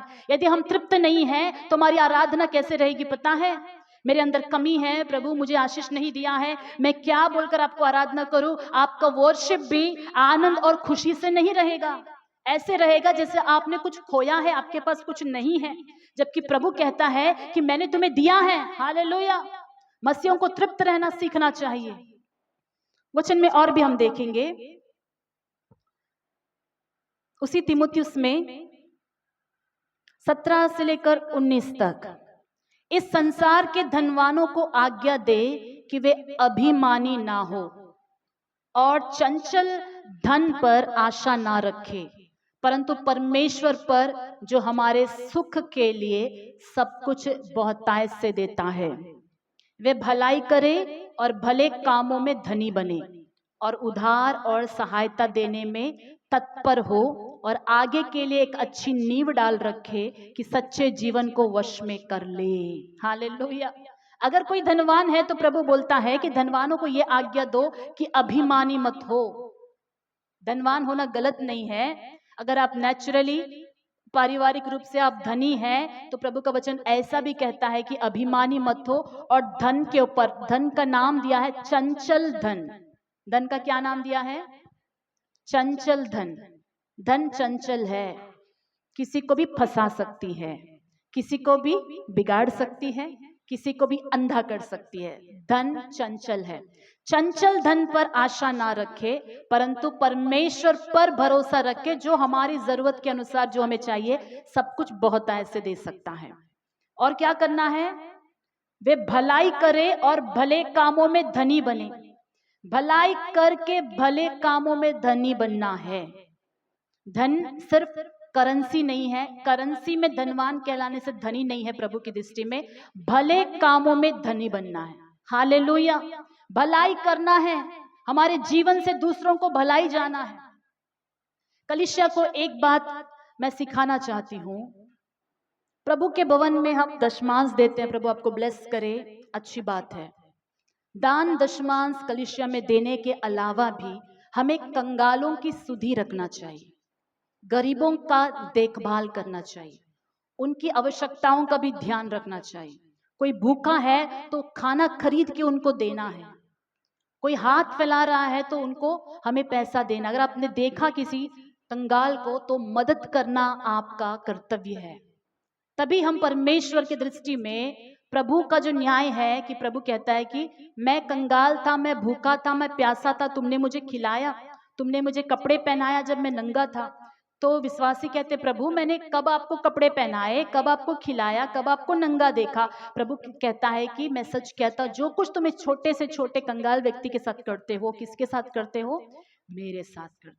हालेलुया। और ऐसा भी ग्रुप था चर्च में जिन्होंने कभी किसी कंगाल का मदद नहीं किया, किसी का देखभाल नहीं किया, किसी को पानी नहीं दिया, खाना नहीं दिया, किसी को कपड़े नहीं पहनाए। प्रभु कहता है कि तुम नरक की आग में चले जाओ, क्योंकि मैं भूखा था तुम मुझे खिलाए नहीं, मैं बीमार था तुम मुझे देखने नहीं आए, मैं जेल खाने में था तुम मुझे मिलने नहीं आए, मैं प्यासा था तुमने मुझे पानी नहीं दिया। तो प्रभु उनको दंड देता है। हालेलुया। तो जो धन परमेश्वर हमें देता है, या जो ब्लेसिंग, एक्स्ट्रा ब्लेसिंग हमें मिलता है, कभी पैसे बचते हैं तो वो एक्स्ट्रा में से कोशिश करिए कि कंगालों की मदद कर पाए। हालेलुया। ये हम आने वाले दिनों के लिए अच्छा फाउंडेशन डाल रहे हैं। यही फाउंडेशन के ऊपर हमारा घर बन रहा है स्वर्ग राज्य में। इन्हीं भले कामों के कारण ही स्वर्ग में हमें प्रतिफल मिलेगा। यदि हम ये नहीं करते हैं तो जो वस्त्र परमेश्वर ने हमें पहनाया वो उतर जाएगा। हम दूसरों को नंगा देखकर चले जाते हैं तो परमेश्वर हमें जब देखता तो हम नंगे नजर आते हैं। हम दूसरों को कंगाल है बोलकर तुच्छ समझकर चले जाते हैं तो परमेश्वर जब हमें देखता है तो हम तुच्छ जैसे नजर आएंगे, हम कंगाल जैसे नजर आएंगे, हम अभागे नजर आएंगे। हालेलुया। ये मसीहों का ये अच्छा गुण और कर्तव्य होना चाहिए। देखेंगे कुलस्सियों की पत्रिका, ठीक है। कुलस्सियों में आने से पहले याकूब में आएंगे। याकूब की पत्रिका उसका 5वां अध्याय वचन 3, तुम्हारे सोने चांदी में खाई लग गई है और वह खाई तुम पर गवाही देगी और आग के समान तुम्हारा मांस खा जाएगी। तुमने अंतिम युग में धन बटोरा है। और थोड़ा ऊपर से 5:1 से, हे धनवानों सुन तो लो, तुम अपने आने वाले क्लेशों पर चिल्ला चिल्ला कर रो। तुम्हारा धन बिगड़ गया है, तुम्हारे वस्त्रों को कीड़े खा गए हैं, तुम्हारे सोने चांदी में खाई लग गई है और वह खाई तुम पर गवाही देगी और आग के समान तुम्हारा मांस खा जाएगी। तुमने अंतिम युग में धन बटोरा है। वचन 4, देखो जिन मजदूरों ने तुम्हारे खेत काटे, उनकी वह मजदूरी जो तुमने धोखा देकर रख ली है चिल्ला रही है और लवने वालों की दोहाई सेनाओं के प्रभु के कानों तक पहुंच गई है।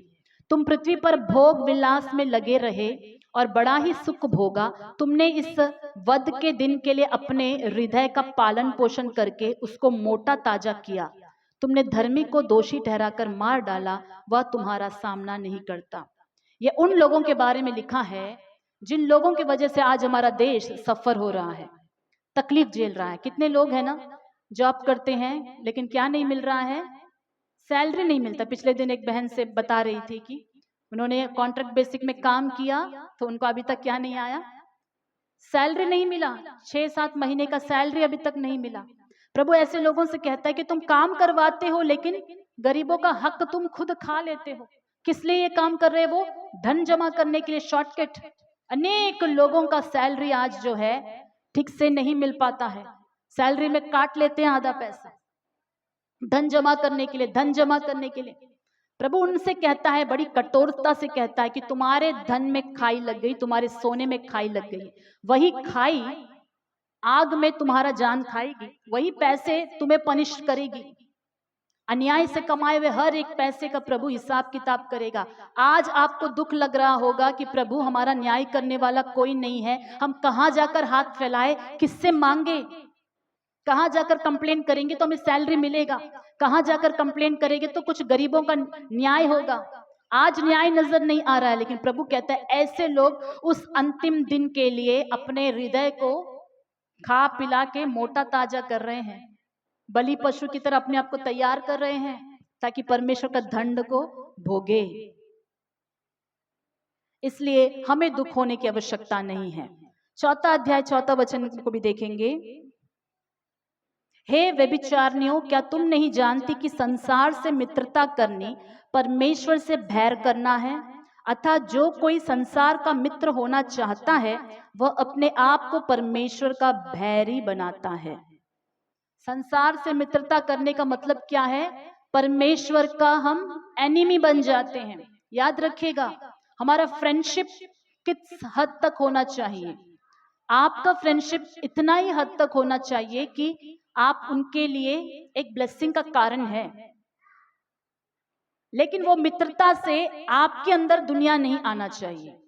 यदि आपके मित्र संसार के लोग हैं तो मैं ये बताऊंगी, वो मित्र आपके द्वारा जीवन को पाना है, आपके द्वारा यीशु का वचन पाना है, आपके द्वारा उसको आशीष मिलना है।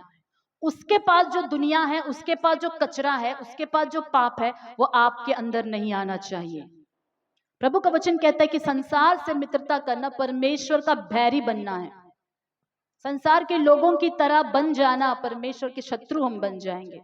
दुनिया के लोग जिस चीज के पीछे भागते हैं, धन कमाने के लिए हो, कुछ भी कमाई के लिए, नाम कमाने के लिए, लोगों के सामने बड़ा बनने की कोशिश के लिए भागते हैं, प्रभु कहता है हम वो काम ना करें।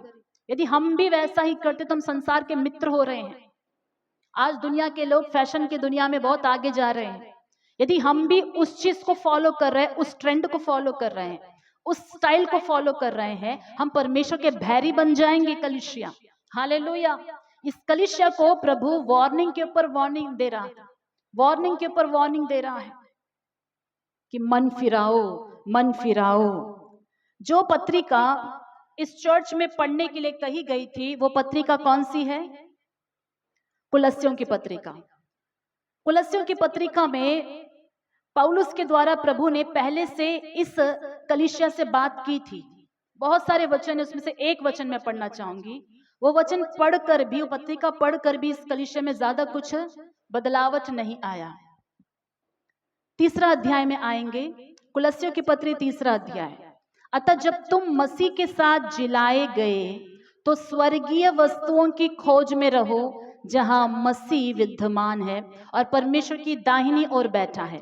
पृथ्वी पर की नहीं परंतु स्वर्गीय वस्तुओं पर ध्यान लगाओ, क्योंकि तुम तो मर गए और तुम्हारा जीवन मसीह के साथ परमेश्वर में छिपा हुआ है। हालेलुया। प्रभु इस कलीसिया से पहले भी बात कर चुका है प्रेरित पौलुस की पत्रिकाओं के द्वारा कि तुम मसीह के साथ जीवित हुए हो, तुम बपतिस्मा में यीशु के साथ मर गए और यीशु के साथ जीवित हुए, तुम एक नया व्यक्ति बन गए हो। अब तुम क्या करो? स्वर्गीय वस्तुओं की खोज में रहो। स्वर्गीय वस्तुओं की खोज क्या आपने कभी किया है? स्वर्गीय वस्तुओं का खोज करना क्या होता है? स्वर्ग में क्या है? स्वर्ग में धार्मिकता है, स्वर्ग में पवित्रता है, स्वर्ग में भले कामों के लिए प्रतिफल रखा हुआ है, स्वर्ग में, पृथ्वी पर यीशु के नाम से कुछ निंदा यदि हमें आता है तो उस निंदा के बदले वहां पर हमारा सम्मान और हमारे लिए बड़ा प्रतिफल रखा हुआ है। स्वर्ग में क्या है? यीशु मसीह है। स्वर्ग में प्रेम है, स्वर्ग में आराधना है, स्वर्ग में पवित्रता है। उस स्वर्गीय वस्तुओं की खोज करने के लिए प्रभु कहता है स्वर्ग और कैसे है हमारे लिए धनवान, हम पृथ्वी पर रहने वालों के लिए स्वर्ग में और क्या क्या रखा है। उस स्वर्गीय वस्तुओं के धुन में रहना है, आत्मिकता के धुन में रहना है, स्वर्ग राज्य के वस्तुओं को खोजना है। क्या हम किस खोज में हैं आज? पृथ्वी के वस्तुओं को खोज रहे हैं या स्वर्गीय वस्तुओं की खोज में हैं? पृथ्वी पर की नहीं परंतु स्वर्गीय वस्तुओं पर ध्यान लगाओ। क्या हम लगा रहे हैं? इब्रानियों की पत्रिका में हम पढ़ते हैं कि परमेश्वर जो है अब्राहम, इसहाक, याकूब के बारे में क्या कहता है? उन्होंने एक उत्तम देश के अभिलाषी बन गए थे। स्वर्ग राज्य के बारे में ज्यादा सोच था अब्राहम को। पृथ्वी पर भले ही परमेश्वर ने अब्राहम को बड़ी बड़ी वाचाएं दिया कि मैं तुम्हारे संतान को आकाश के तारों के समान और पृथ्वी के रेत के समान कर दूंगा, इतना ब्लेसिंग मिला, सारी जातियां के लोग तुम्हारे द्वारा आशीष पाएंगे, सारे कुल के लोग तुम्हारे द्वारा आशीष पाएंगे। अब्राहम, मैं तुम्हें आशीष का मूल बना दूंगा, तू जो है महान कहलाएगा, मैं तुम्हें बहुत आशीष दूंगा, यहां तक कि कोई तुम्हें आशीष दे तो आशीष पाएगा, कोई तुम्हें श्राप दे तो श्राप पाएगा। सारी पृथ्वी संबंधित ब्लेसिंग्स का वाचा, प्रॉमिस परमेश्वर ने अब्राहम से बांधा। अब ऐसा इतना प्रॉमिस किसी को मिलता है तो उसका दृष्टि कहां होना चाहिए? बोलिए, पृथ्वी के वस्तुओं पर होना चाहिए कि नहीं? सारी पृथ्वी के ब्लेसिंग का ही प्रॉमिस मिला है अब्राहम को कि तुम्हें मैं अपना देश दूंगा, ऐसे घर दूंगा जिसे तूने नहीं बनाया, ऐसे पेड़ खाने को दूंगा जिसका पेड़ तुमने नहीं लगाया, सब कुछ मैं तुम्हें दूंगा।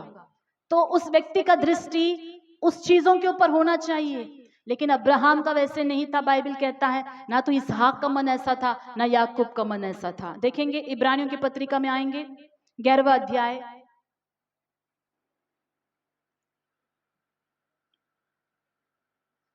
13वां वचन से, ये सब विश्वास की दशा में मरे और उन्होंने प्रतिज्ञा की हुई वस्तुएं नहीं पाई, पर उन्हें दूर से देखकर आनंदित हुए और मान लिया कि हम पृथ्वी पर परदेसी और बाहरी हैं।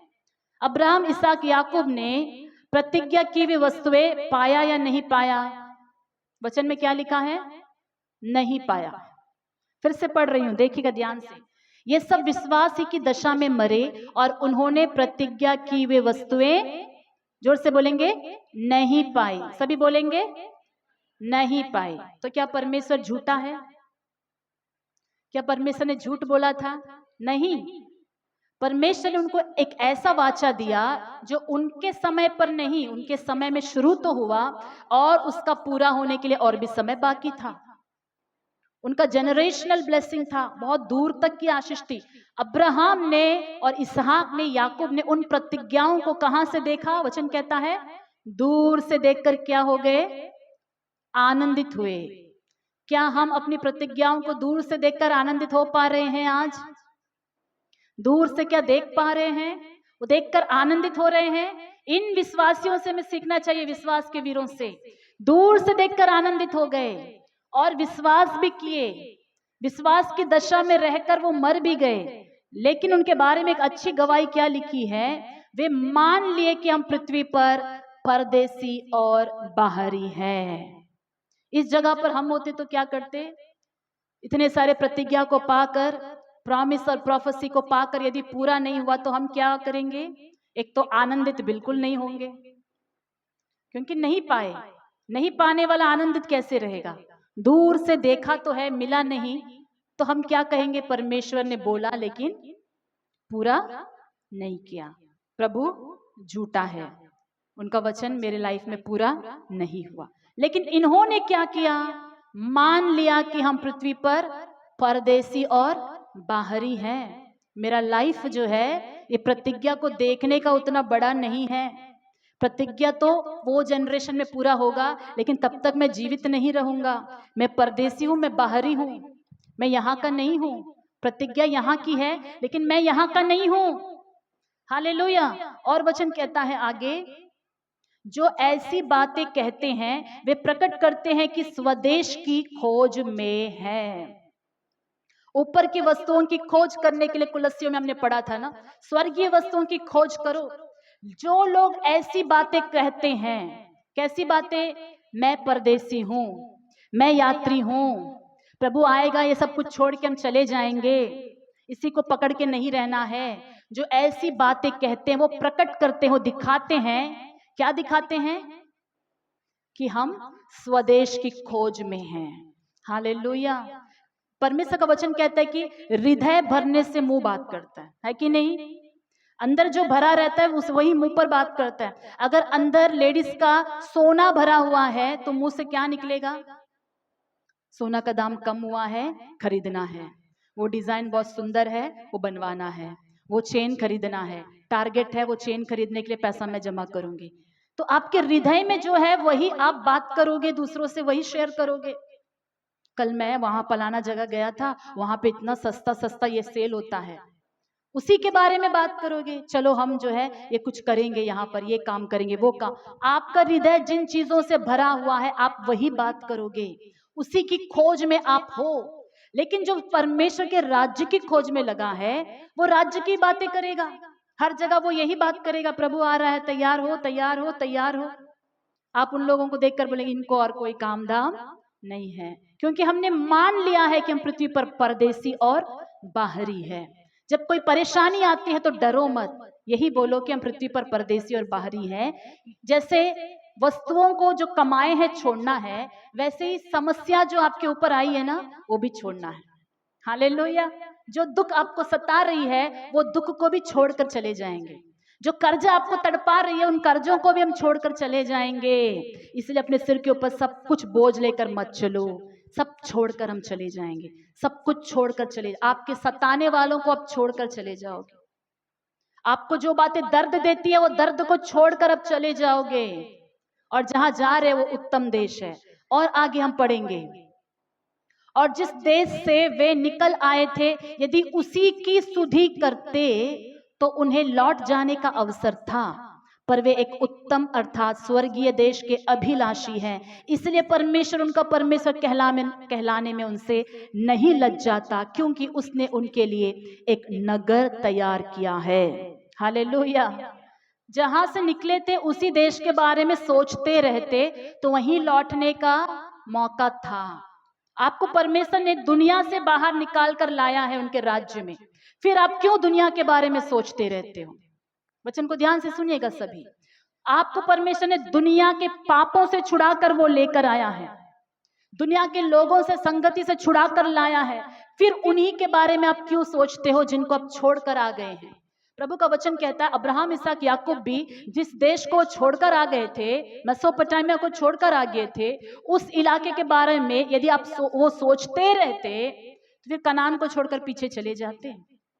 इजरायली भी यदि जो मिस्र को छोड़कर आ गए थे, मिस्र के बारे में ही सोचते रहते तो पीछे वो जाने के लिए पीछे कदम डाल देते होते। ऐसे भी लोग थे जिन्होंने पीछे कदम डाल भी दिया था।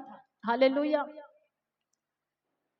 पर वे एक उत्तम अर्थात स्वर्गीय देश के अभिलाषी हैं, इसलिए परमेश्वर उनका परमेश्वर कहलाने में उनसे नहीं लज्जाता, लज्जा महसूस नहीं करेगा। जो उस राज्य के बारे में बात करते हैं, उस देश के जो अभिलाषी हो जाते हैं, उनसे परमेश्वर ऐसा, वो मेरे लोग हैं कहने को, मैं उनका परमेश्वर हूं कहने को शेम फील नहीं करेगा। हालेलुया। आज आपको आपकी बातों से दूसरे शर्म फील करते होंगे, क्या हमेशा स्वर्ग स्वर्ग स्वर्ग बात करते? जी हाँ, मेरा परमेश्वर कहलाने के लिए लज्जित नहीं करेगा। हालेलुया। यहाँ तक कि परमेश्वर कहता है कि मैं उनके लिए एक नगर तैयार कर रहा हूं, नगर तैयार किया है। हेवन में अब्राहम के लिए एक नगर तैयार किया गया है। ये कितना अद्भुत है। अब बोले कौन सी वाचा बड़ी है? अब्राहम के लिए रखा गया कनान देश बड़ा है या स्वर्ग का नगर बड़ा है? स्वर्ग का नगर बड़ा है। जी हाँ, यहाँ पर जो जो चीज आपको नहीं मिला है और यीशु के निमित्त जो जो चीजों को आप छोड़ दिए हैं, उससे बढ़कर हेवन में हमारे लिए तैयार किया जा रहा है। हालेलुया। यहाँ पर सोना छोड़े हैं, वहां पर सोना मिलेगा। यहाँ पर मनुष्यों की महिमा छोड़ी है, मनुष्यों की संगति छोड़ी है, अनेक पवित्रों का जो है संगति मिलेगा, स्वर्गीय महिमा मिलेगा। यहाँ परमेश्वर के लिए धन को छोड़ा है, संडे का व्यापार को छोड़ा है, वहां स्वर्ग में बड़ा धन मिलेगा। हालेलुया। यहाँ पर कंगाली की दशा है, खुद का घर बनाने की स्थिति नहीं है, वहां पर आपके नाम का आलीशान महल रखा हुआ है। हालेलुया। इसीलिए स्वर्गीय वस्तुओं की खोज करना है, वहां पर मिस नहीं हो जाना है, वहां की चीजें जो है खोना नहीं है, इसलिए वहां की ध्यान करना आवश्यकता है। आमीन। आएंगे इस वक्त वापस हम प्रकाशित वाक्य में। इसलिए 18वां वचन, मैं तुझे सम्मति देता हूं कि आग में ताया हुआ सोना मुझसे मोल ले कि तू धनी हो जाए, और श्वेत वस्त्र पहन ले कि पहनकर तुझे अपने नंगेपन की लज्जा ना हो, और अपनी आंखों में लगाने के लिए सुरमा ले ले कि देखने लगे। यहां पर सोना मुझसे ले ले जो आग में तपाया गया, इसे देखने के लिए पहला पत्रस पहला अध्याय 7वां वचन को हम एक बार पढ़ेंगे। और यह इसलिए है कि तुम्हारा परखा हुआ विश्वास, जो आग से ताए हुए नाशवान सोने से भी कहीं अधिक बहुमूल्य है, यीशु मसीह के प्रकट होने पर प्रशंसा और महिमा और आदर का कारण ठहरे। विश्वास को ले लो जो आग से ताया हुआ है, जिसका मोल सोने से कहीं अधिक गुना बड़ा है। प्रभु कहता है मुझसे ले लो, क्या ले लो? उनके ऊपर विश्वास, परमेश्वर के ऊपर विश्वास हमारे अंदर होना चाहिए, प्रभु के ऊपर भरोसा होना चाहिए। దేవుని పైన పూర్తి నమ్మకం, దేవుని పైన పూర్తి విశ్వాసం। प्रभु पर विश्वास है एक व्यक्ति को कैसे पता चलेगा? कैसे कह सकते हैं कि मुझे परमेश्वर के ऊपर पूरा विश्वास है? जब आप परमेश्वर को 100% अपना लाइफ कमिट कर दिए हैं, उनको अर्पण कर दिए हैं, उसी से पता चलेगा कि आपका पूरा विश्वास परमेश्वर के ऊपर है।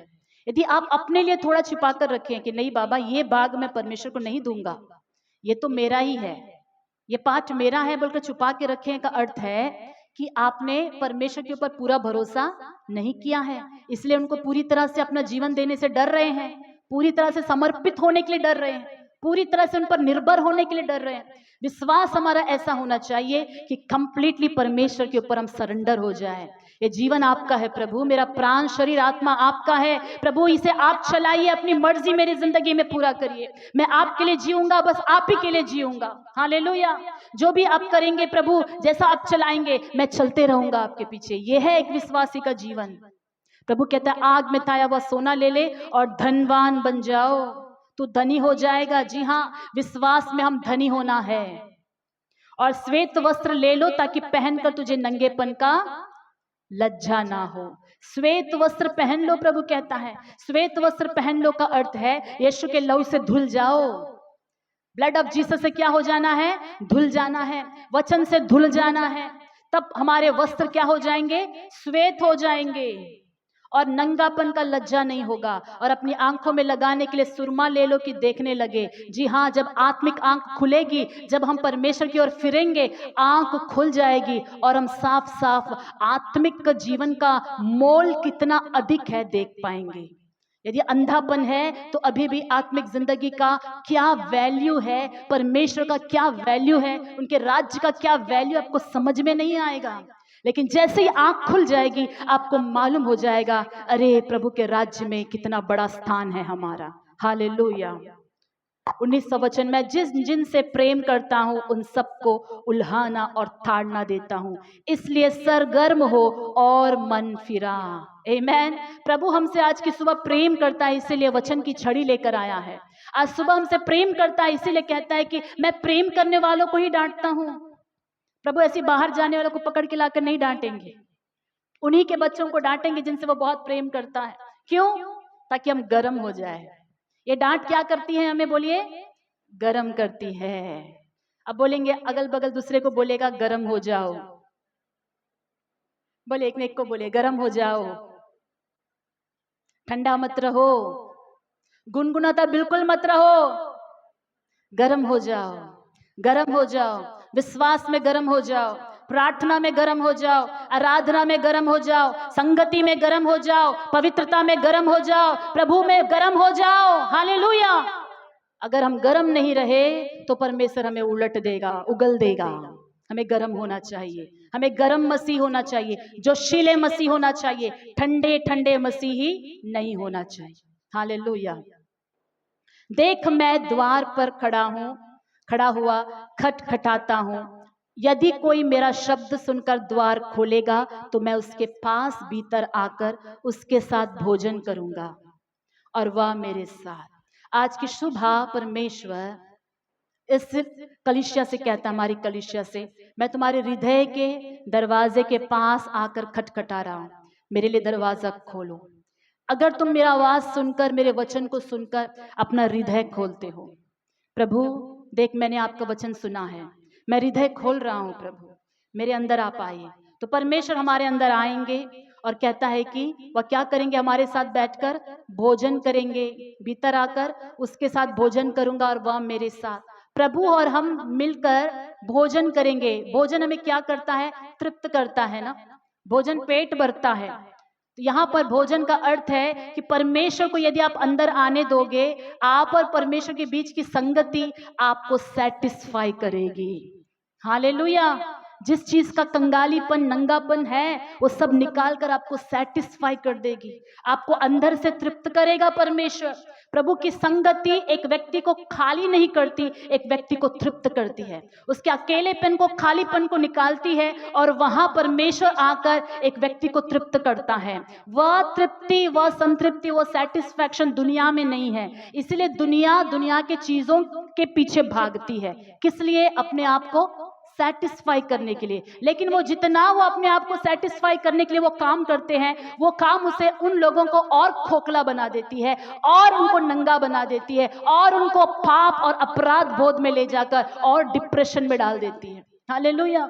कल के दिन एक सेवक का वचन में शॉर्ट क्लिप देख रही थी, उसमें वो सेवक अद्भुत बातों को बताए। जो दुनिया के पाप को देखकर अपने शरीर को तृप्त करने की कोशिश करते हैं, पोर्नोग्राफी या जो भी एडिक्शन के काम, वो गलत चीजों को देखकर अपने आप को तृप्त करने की कोशिश करते हैं, अपने देह को तृप्त करने की कोशिश करते हैं, ऐसे लोग असल में और डिप्रेशन में चले जाते हैं और खोखला बन जाते हैं।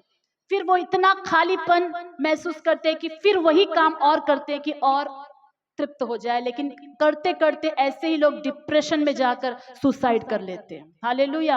लेकिन यीशु मसीह कहता है आज की सुबह, मैं तुम्हारे अंदर आऊंगा और तुम्हारे साथ भोजन करूंगा और तुम मेरे साथ। हालेलुया। वो जो जय पाए, मैं उसे अपने साथ अपने सिंहासन पर बैठाऊंगा। कितना अद्भुत वचन है, मेरे साथ बैठाऊंगा। अगर तुम इस चीजों से जय पालोगे दुनिया से, तो मैं तुम्हें अपने साथ सिंहासन पर बैठाऊंगा, जैसा मैं भी जय पाकर अपने पिता के साथ उसके सिंहासन पर बैठ गया। जिसके कान हो वह सुन ले कि आत्मा कलीसिया से क्या कहती है। हालेलुया। आज की सुबह प्रभु की आत्मा हमारी कलीसिया से कहती है कि गर्म हो जाओ। आइए हम सभी उठकर खड़े हो जाएंगे। गर्म होने के लिए कहती है। ठंडा जीवन या गुनगुना जीवन हमें नहीं जीना है। नाम के लिए मसीही कहलाकर यदि हमारे अंदर भक्ति नहीं है, पवित्रता नहीं है, प्रभु का वचन का पालन हम नहीं करते, तो हम गुनगुने दशा में हैं प्रियो। దేవుని యొక్క వాక్యాలు విని కూడా చర్చికి వచ్చి కూడా భక్తి లేదు, ప్రార్థన లేదు, పరిశుద్ధత లేదు అంటే మనం ఇప్పుడు నిలువెచ్చని స్థితిలో మనం ఉన్నాము। अगर हमारे अंदर भक्ति नहीं है, प्रार्थना नहीं है, पवित्रता नहीं है, प्रभु का भय नहीं है, तो हम गुनगुना हो चुके हैं। ये गुनगुना जीवन को परमेश्वर कहता है कि मैं उगल दूंगा, इसलिए गर्म हो जाइएगा, इसलिए गर्म हो जाइएगा। अपने हृदय को खोलकर परमेश्वर को आने दीजिएगा, पूरी तरह से अपने जीवन को परमेश्वर के हाथों में समर्पण कर दीजिएगा, जिससे कि हम आत्मा में गर्म हो जाए, हम आत्मा में तृप्त हो जाए, हम आत्मा में धनी कहलाए। हालेलुया। और हमें श्वेत वस्त्र पहनाया जाए। प्रभु हमें श्वेत वस्त्र पहनाना चाहता है। क्या जिसके कान हैं आज की सुबह, प्रभु कहता है क्या तुम्हारे कान हैं कि मैं तुमसे क्या बात करता हूँ सुनने के लिए। Hallelujah, thank you Lord. हाथों को उठाकर परमेश्वर को अपना जीवन अर्पण करेंगे, हाथों को उठाकर अर्पण करेंगे। ప్రభువాన జీవితాన్ని కలలకు అప్పగిస్తున్నాం. లౌదిక్య సంఘములాగా నులువెచ్చని స్థితిలో నేను ఉండకూడదు. लौदीकिया की कलीसिया की तरह गुनगुना जीवन मुझे नहीं चाहिए। ये दुनिया से मित्रता नहीं करना है, दुनिया का धन का पीछे मुझे नहीं जाना है। प्रभु आपके मार्ग में चलने के लिए सहायता कर, आपकी पवित्रता में बढ़ने के लिए सहायता कर, विश्वास में बढ़ने के लिए सहायता कर, विश्वास में धनिक बनने के लिए सहायता कर। Hallelujah, thank you Lord. प्रभु के दास इस वक्त हमें प्रार्थना में चलाएंगे।